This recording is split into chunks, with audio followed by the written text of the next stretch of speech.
Всем привет! Я нахожусь здесь с Ярославом. Ярик, привет! Как у тебя настроение, как дела? Привет, отлично, все настроение хорошее, дела тоже замечательно. Ты здесь в качестве аналитика. Вообще нравится ли тебе такое положение дел? То, что ты отошел от профессиональной доты, как игрок, вот, и сейчас аналитик. Я уже давно отошел от профессиональной доты как игрок, знаешь, еще 2 года как играл, я думаю, уже отошел. По крайней мере, по общественному мнению. Но я действительно последний год уже так себе играл. Положение дел мне как бы нравится, у нас отличный коллектив, аналитическая наша студия. Я надеюсь, что как бы нам не только весело друг с другом, но и для всего комьюнити мы создаем какой-то более-менее живой материал, живой контент, не скучный. Поэтому мне нравится, потому что люди хорошие вокруг, с которыми мы работаем. И, в принципе, меня, как бы то место, где я сейчас нахожусь, устраивает полностью. Потому что играть я, откровенно говоря, устал. Но так как я уже там 10 лет, в общем, посвятил доте, мне не очень хотелось как-то менять профиль своего занятия. То есть хотелось остаться что-то делать в этой сфере. Ну, и я рад, что я нашел, в какой-то степени сам создал практически сферу вот эту аналитика, потому что, в общем-то, смена на старладеров, она и началась изначально. То есть я как-то раз на 8-м старладере предложил там, или, может быть, даже на 7-м Виладу, говорю: слушай, Вилада, ты не хочешь, чтобы я там устроил какую-то аналитику? Вот. Ну, как бы это было первый раз, ну и вот потихоньку. Сейчас мы уже дошли до хоть какого-то, но вот уровня, я думаю, надеюсь, что будет интересно. А вы будете менять как-то формат аналитики? То есть в том году она была более развлекательная, в этом году как-то пересмотрели свой взгляд на нее или нет? Ну, в том году аналитик как бы... Это было такое очень сумбурное какое-то собрание, прямо скажем. То есть изначально было там 4 человека, знаменитый переводчик, факер и Дред Соло. Это количество как бы посчиталось маленьким, но больше никого не смогли найти. Когда мы Virtus.pro вылетели с турнира очень быстро, в первой же игре, мы как бы присоединились, и стало нас чуть побольше хотя бы. Но вот мы присоединились, и я думал, сейчас мы придем, нам какой-то бриф дадут, там, какие-то, не знаю, список, что нужно делать, что не нужно, как делать. Нет, у нас не было ни главного, ни ответственного, ни плана действий. Сядьте, посидите, парни, что-нибудь сделайте. Ну а что ты в таких условиях можешь сделать? Я считаю, что для таких условий, где у тебя нету даже цели и задачи, никто тебе ее не поставил, мы справились более-менее, я так думаю. В этот раз не скажу, что у нас появился какой-то невероятно там суперплан, что у нас прям появился какой-то человек, который нам сказал, как и что нам вести, но тем не менее мы уже так пообщались, мы выделили как бы директора студии аналитики, у нас есть заместитель директора и секундант заместителя директора. Это кто сразу? Директор секретный, естественно, заместитель директора вы увидите в титрах, ну и секундант, конечно, тоже. Это все на потом. Первая аналитика будет, там все станет понятно.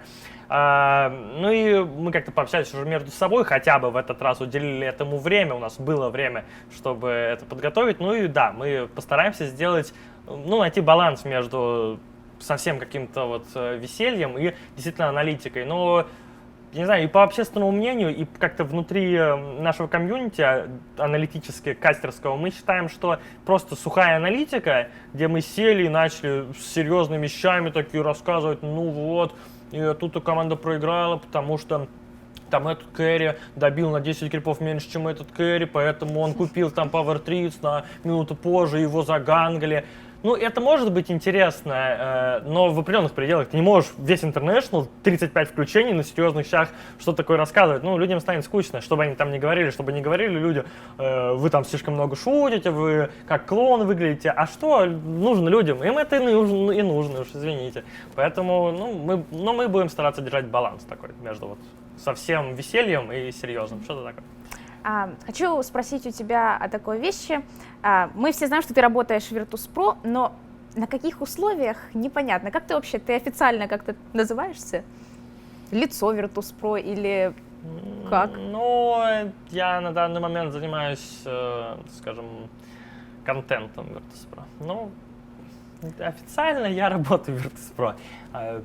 Делаю там разные делишки. Сейчас конкретно вот YouTube-каналом по доте занимаюсь. У тебя есть какой-то конкретный объем работы или как? Ну, объем видео, которые должны выйти. Ну, так скажем, Ну, так скажем, да, есть. Хорошо. А задача какая у тебя? Расширить YouTube-канал? Ну, на данный момент задача моя основная стоит именно так. Но я в Virtus.pro являюсь еще там консультантом, туда-сюда. Ну, как бы, всегда нужны люди, знаешь, которые знают все в сфере, там, всех знают. Ну, это же полезно. Ну, то иду я из Virtus.pro, если кто этим займется? Кто, если не я? Кто медведя потащит на хребтине на своей? Ну, вот ты. Не, я Ты не тоже знаю, кто. побыла недолго медведицей, помнишь? Да. Медведя, да? Раз медведь, всегда в медведь. Вот, я о чем. Ты ведешь свое шоу. Сам вообще эта идея твоя создания Какое обучающего шоу? Хочу знать. Ну, у меня не одно только шоу «Хочу знать», вот еще там вышло. Вообще у меня будет 4 таких регулярных шоу, просто люди думают, например, вот, ну, люди пишут в комментариях «Хочу знать», смени пола. Ну, это неужели это непонятно, что я просто записываю по 4 программы за раз? Я не знаю. Неужели не ясно? Ну, да, и поэтому, например, у меня записано на данный момент материал передач на 10 разных. Но просто не все так просто, как людям кажется. Ну, а что тебе, типа, ты записал, да и вот и уже можно. Там нужно смонтировать, там нужно нарисовать графику, нужно, вы не поверите, сделать звук. Его делают отдельно, наложить звук на графику, все свести, наложить то, 5, 10, ну, потом это все одобрить. По-любому найдется косяк, нужно будет что-то переделать. То есть любое из этих шоу создается долго. Поэтому просто у меня будут еще выходить. Вот у меня вот вышло еще одно шоу «Полная контра», про то, как контрить героев. Будет еще одно там шоу, будет оно посвящено связкам героев, могу раскрыть секрет. И еще будет там набор гайдов, это вообще отдельная штука. И, ну, все это, естественно, я придумал сам, но кто мне это придумает еще? А тебе нравится вообще этим заниматься? Ну да, меня немного напрягает формат, потому что, я скажу, мы прикладываем достаточно много усилий. У нас в Virtus.pro работает довольно много людей, профессионалов своего дела, операторы, там, режиссеры, монтажеры, звуковики. Мы тратим кучу времени, ну и там, скажем, набирает это все дело какое-то количество просмотров. Но я знаю, например, что если я же без помощи всех этих людей просто запущу какой-нибудь реплей Нави против кого-то и буду час, как в стиле Папича известного, обсирать всех, кто на карте, и просто выложу этот вот куда-то, я соберу больше, чем чем то, над чем я и куча людей стараются сделать все красиво. И этот момент вот меня напрягает, что у нас комьюнити реально жаждет вот какого-то скандала, какого-то вот, то есть не что-то хорошо сделанного, а любого вот ширпотреба какого-то, только дайте что-нибудь обмазаться, вот намазать на себя, типа поржать, потом сказать, какой Валет придурок. И вот это меня немного расстраивает. В остальном как бы я доволен. Может быть, вы сможете перевоспитать публику? Мы стараемся, я стараюсь, по крайней мере. У нас не все люди стараются в нашем... Я вообще считаю, что любой видеоблогер, работающий с комьюнити человек, он должен стараться свою аудиторию как-то воспитывать. Ну, мне так кажется. То есть ты ответственный, реально. То есть, если ты будешь материться через каждое слово там на стриме или в каких-то своих видосах, то потом не удивляйся, что все комьюнити стало таким. Я считаю, я, конечно, не идеал, но я иногда у себя на странице там советую людям посмотреть фильмы обучающие, какие-то книги прочитать, то есть что-то такое. Ну и, в принципе, стараюсь создавать контент, который заставляет людей, ну, хоть немножко поразмыслить, хоть как-то, ну, там, чтобы что-то в голове появлялось. Ты один из немногих людей, которые общаются с комьюнити. Ты отвечаешь на вопросы, советуешь им что-то. Ну, твои вопросы отвечаешь. Нет. Тебе люди пишут ВКонтакте, например, и ты же отвечаешь, стараешься, по крайней мере. Стараюсь, да. Всем, конечно, не получается, но так по мере возможностей. Что я как-то раз говорил, что, ребят, я отвечаю, например, на интересные вопросы. Многие люди восприняли, что интересный вопрос — это чертова стена текста. Ты просто открываешь, ты видишь чертову стену, и тебе так впадло читать, потому что у тебя еще таких 20. Ну, как бы я понимаю, что любой, ну, как вот для меня, мне кажется, что любой популярный человек, он обязан этим заниматься. Ну, не знаю, потому что мне кажется, ну, это настолько плохо, когда люди не обращают внимания на своих фанатов, они даже не понимают. Тут даже дело не в том, что я элементарно отдупляю головой, что это и есть, ну, как бы твой хлеб. Если пропадут все фанаты, кому ты нужен? Ну, типа, кто тебе будет там платить деньги за какую-то вот работу, связанную с медийностью? У тебя не будет медийности, тебе не будут за это платить. Но дело даже не в этом. Дело даже не в элементарном понимании, а в элементарном уважении людей. Ну, люди же не просто так твои фанаты. Они что-то хотят, они что-то изначально увидели, они что-то хотят получить от тебя. Ну, им элементарно интересно, может быть, что-то. Вот, может быть, их гложет какой-то один вопрос. Но всем отвечать, конечно, не получается. А тебе нравится вообще то, что ты сейчас перерастаешь, как бы это не очень слово, но в медиалицо? Вот сейчас ты постоянно на камере, ты постоянно в кадре, у тебя есть закадровый текст, который ты читаешь. Вернее, не закадровый, а вот ты на камеру читаешь заготовленный текст. Тебе вообще нравится этот формат, нравится тебе совершенствоваться в этом? Ну да, я не особо, правда, совершенствуюсь, если честно, но я стараюсь. Но мне, мне, в принципе, это нравится. То есть я считаю, что это интересно. Это интересно, то, чем я готов заниматься там в ближайшие несколько лет точно. Ну да, мне это нравится. Хорошо, давай перейдем к International. Вот пару дней назад стали известны группы, посевы. Что думаешь вообще по поводу групп? Или даже не так, давай сначала поговорим про вайлдкарты. Что ты думаешь об этой стадии и вообще что покажут команды? Кто пройдет? Ну, на самом деле с вайлдкардом здесь есть большие вопросы, потому что как минимум 2 команды мы не видели ни разу официальных игр после отборочных. Да. Соответственно, это Vega и MVP. Ну и там, скажем, CDEC, мы знаем, что они очень сильны, и Archon мы знаем, что они, по идее, очень слабы. Но, например, в том году были Liquid очень слабы, которые были, казалось бы, но они прошли через эти отборочные, и потом чуть в топ-8 не попали. То есть на американской земле, американская команда, ну, на своей земле, она может зажечь. То есть Archon тоже я бы не списывал. На мой взгляд, CDEC имеют самые большие шансы. Потому что буквально неделю назад, может, дней 10, там, я не помню, закончили они играть на G-лиге, в финале они играли с LGD, проиграли 3-2, и там было на грани. То есть, LGD здесь, если что, по всему общему мнению, считаются главными фаворитами среди китайцев. То есть CDEC очень готовы. И вот MVP и Vega — это вот, наверное, второй слот. И там большой вопрос, потому что ни тех мы не видели, вот ровно все время с отборочных. Но зная, что у Веги были проблемы с визами огромные, не просто с визами, а с паспортами, более того, люди получали паспорта за 2 недели до поездки, гениальные вообще товарищи.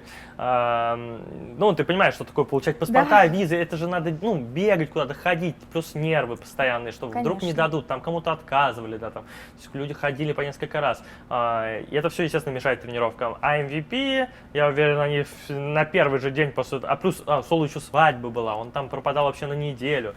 А MVP, я уверен, что они в первый же день после того, как они заняли 2-е место, они сели, на следующий день сели, и вот все это время часов по 10 играли каждый день без выходных.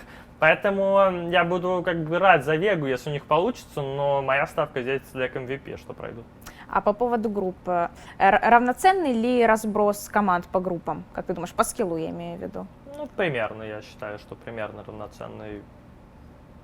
Все ожидают видеть в финале Secret, EG, Вичи. Ты тоже так думаешь, что будет финал вот такой ожидаемый? Или кто-то может зажечь, выстрелить? Вообще, сложно ли делать сейчас прогнозы, до того, как мы посмотрели игры? Сложно, очень сложно. То есть многие люди требуют практически прогнозов, но на данный момент все, что мы можем сказать, это потыкать пальцем в небо. Понятное дело, что мы можем сказать Secret фаворит, EG почти фаворит, там Vici Gaming, LGD, там LGD типа фаворит, Vici Gaming они могут тоже зажечь. Там Empire могут, бла-бла-бла. Вот мы можем только так, могут, но по факту мы мало что можем сейчас сказать, потому что Secret не играли 1,5 месяца. Они играли тут один какой-то матч, выиграли они EG, что ли, там под 0, но это было в онлайне. Там мы видели несколько игр EG, мы видели ESL и там DreamHack, но, откровенно говоря, на DreamHack были Virtus.pro и Na'Vi, которые играли. На ESL было побольше команд, но я бы тоже не воспринимал тамошние результаты как какой-то абсолют. Это какой-то турнир за месяц до International. Произойти может дальше все, что угодно. Команды запираются у себя на буткемпах, начинают тренироваться друг с другом, там, с кем-то, в паблике, между собой, внутри команды. И неожиданно они за этот месяц вот таких вот тренировок кто-то может изобрести что-то. И этого не видим мы, комментаторы, аналитики, мы вообще не знаем. И это как на прошлом International, мы когда сели, там была какая-то мета, честно, я уже сейчас плохо помню, что тогда пикали, что тогда было прям в тренде. Нет, в этом-то и прикол, что до International, вот буквально за неделю, я сейчас плохо вспомню, но на International в первой же игре пошел Разор и Void. Первые 2 пика. Это просто ЕГЭ начали брать, начали побеждать, и все подхватили, и понеслась. И это очень сильно испортило многим командам статистику. А вот ровно за неделю до International вообще никакого, какой Разор вообще? Это был абсурд какой-то. Какой Void на first pick? Это тоже абсурд. И сейчас может произойти то же самое. Какие-нибудь, любая команда, в общем, неважно, начинает играть, начинает пикать Пугну на первый пик и выигрывают 3 первых матча. Дальше все начинают пикать Пугну, и вот такой вот кутерьма происходит, и сможем что-то сказать, ну вот по прохождению первых игр. Ну, то есть, если героев предсказать мы вряд ли можем, а вообще про мету можешь что-то сказать? Будет ли это фармящая дота, активная дота? Вообще есть какие-то предположения? Ну, безусловно, скорее всего, будет активная дота, так как такую, которую мы видели все последнее время, просто потому что несколько героев было, все-таки от которых не откажутся, это типа Лишрака, Блудсикера, Тускара, изобретены очень сильные на ранних стадиях игры. Плюс измененная, в принципе, математика игры, где за киллы больше денежку дают, там, ну, в общем, за активность больше денежку, за фарм меньше. Как ни крути, это толкает команды на действия. То есть команды не могут стоять и ничего не делать. Поэтому будет достаточно активно, но я не исключаю, что, возможно, посередине International начнется уход в более стандартную фарм-доту, как всегда происходит. Здесь идет борьба за миллионы долларов, и здесь рисковать каким-то all-in, какими-то пушами, каким-то вот чем-то таким люди не хотят. Они хотят антимагом пофармить, там, что-нибудь такое. Вот. Так что я не удивлюсь, если начнут появляться герои типа Сирены, которые начнут фармить вот это вот все мерзость с акторинкорами там, ну и подобные. То есть не удивлюсь увидеть на самом деле я и очень агрессивные пуши, особенно от китайцев, типа LGD, например, с Пугной или Джакира, вот подобные, или через Ликантропа. Вот это я тоже не удивлюсь. И если у них начнет получаться, тогда мы можем начать опять видеть очень быструю доту, несмотря на весь патч и так далее, это все равно работает. Просто это пока особо никто не использовал. А нравится ли тебе формат проведения? В прошлом году была одна группа, каждый играл с каждым, а сейчас разделили на 2. Лучше это или хуже? Да, мне нравится формат. Это формат третьего инта, плюс-минус почти такой же.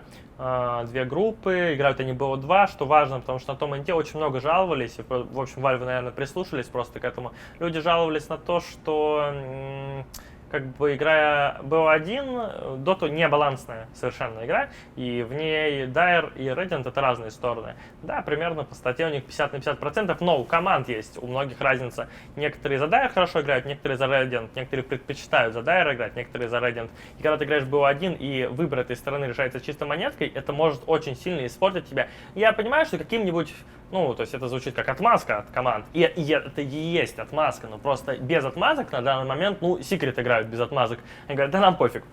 А многим командам, те команды, которые находятся не в самом топе, не топ-4 инта займут, а где-то подальше, там есть очень много важного. Ну, то есть, например, команды типа каких-нибудь Complex City, возможно, они хотят играть только за Dire и знают там только как за Dire, я образно говорю. И когда ты кидаешь все время монетку, тебе может там 15 раз выпасть не та страна. И на это очень много людей жаловалось. То есть здесь BO2, это прикольно, но единственное, что мне не нравится, что это BO2, и за победу в BO2 ты получаешь 3 очка, за ничью 1.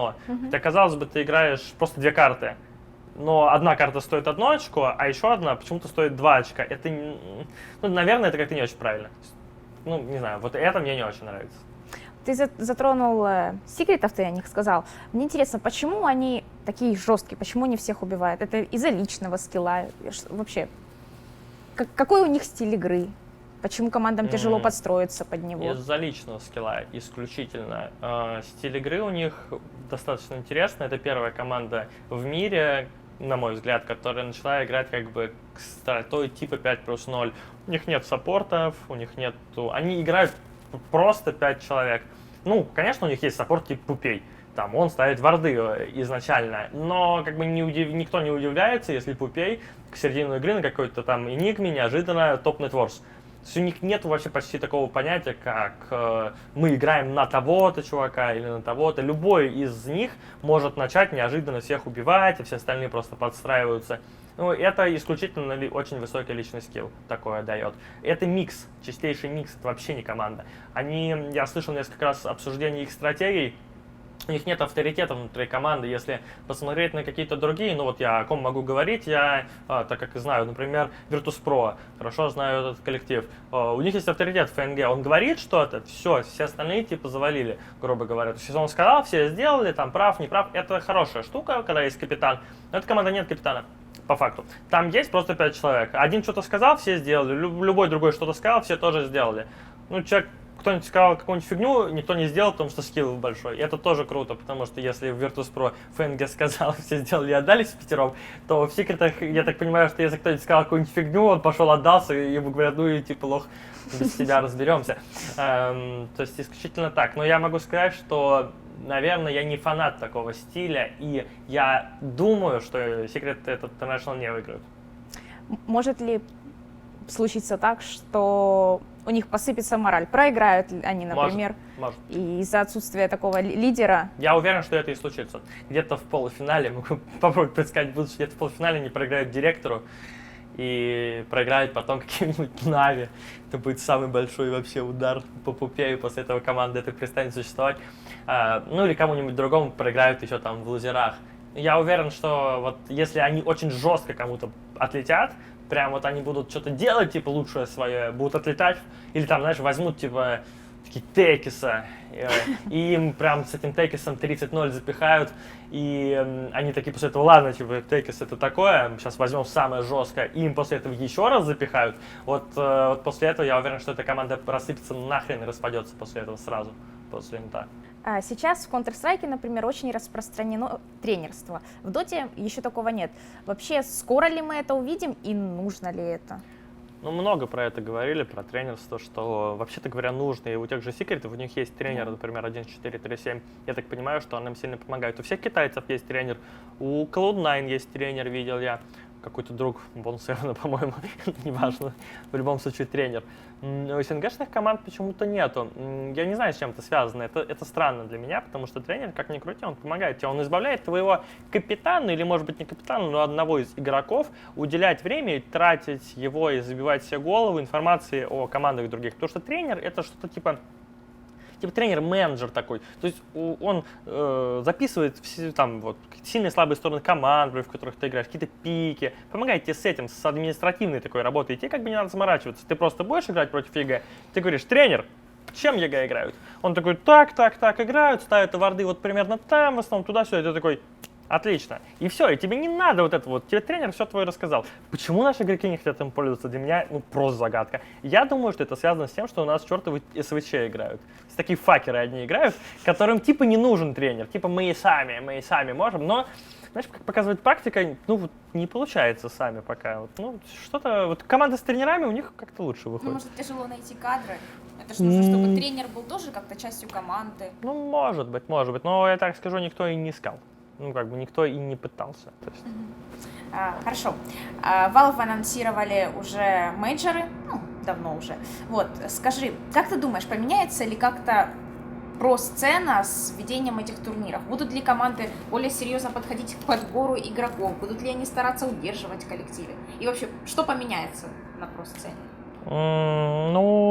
Ты знаешь, там не просто же мейджор анонсирован, там анонсирован и, как это называется-то, вот эта вот зона, где ты можешь менять состав. Межсезонье? Межсезонье, да, грубо говоря. И на самом деле, судя по тому, что я слышал, первое межсезонье будет настолько коротким, что я не знаю, возможно, изменится. Я думаю, что, естественно, это должно повлиять. То есть вообще мейджоры, система мейджоров, она должна улучшить вот то, что мы сейчас имеем. Потому что на данный момент мы, конечно, имеем некоторый балаган. Мы имеем кучу турниров, они ни с кем не договариваются, турниры могут попадать на турниры, все может пересекаться, миллион онлайн, какие-то просто онлайны может пропасть, появиться через полгода, типа до топита турнира. Какой-то турнир может просто исчезнуть, типа Synergy League, он что-то анонсировался и что-то куда-то пропал. Если будут мейджоры, то есть это некоторые турниры, да, типа International маленькие, на которые наверняка будут какие-то отборочные, типа вот этих open квалификаций, которые тут были. То есть к этому должно идти, чтобы любой играющий в доту парень с 1К ММР теоретически мог попасть на самый топ. Эта система должна быть прозрачна. То есть если вот это появится, то получится, что командам не так уже нужны все вот эти онлайны. И они, в принципе, отпадут. И, на мой взгляд, конечно, это убьет некоторые организации. И, конечно, это отнимет хлеб у тех людей, которые очень много потратили время на это. Это плохо, безусловно. Но для развития как бы всей доты это хорошо. Это должно было произойти. Кто-то должен контролировать. И никто, кроме как Valve, не могут взять под контроль это по факту, потому что им принадлежит дота. Хорошо. С этим все ясно. Будем уже подытоживать интервью, заканчивать. Можешь ли поделиться своими планами на предстоящее время, предстоящий год, чем ты будешь заниматься? Не, ну сейчас думал с Дредом в баре посидеть. Можно с вами? Можно.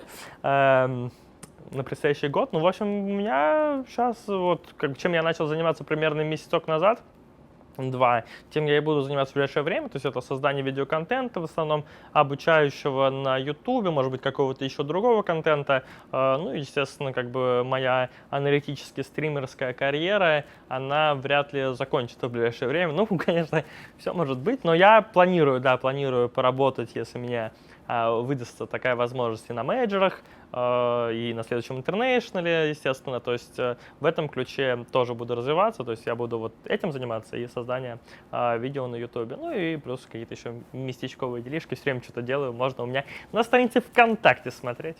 Да, там все новости. Хорошо, спасибо тебе большое за уделенное время, за это интервью. И спасибо, ребят, за то, что смотрели его. И до скорых встреч на нашем YouTube-канале. Пока!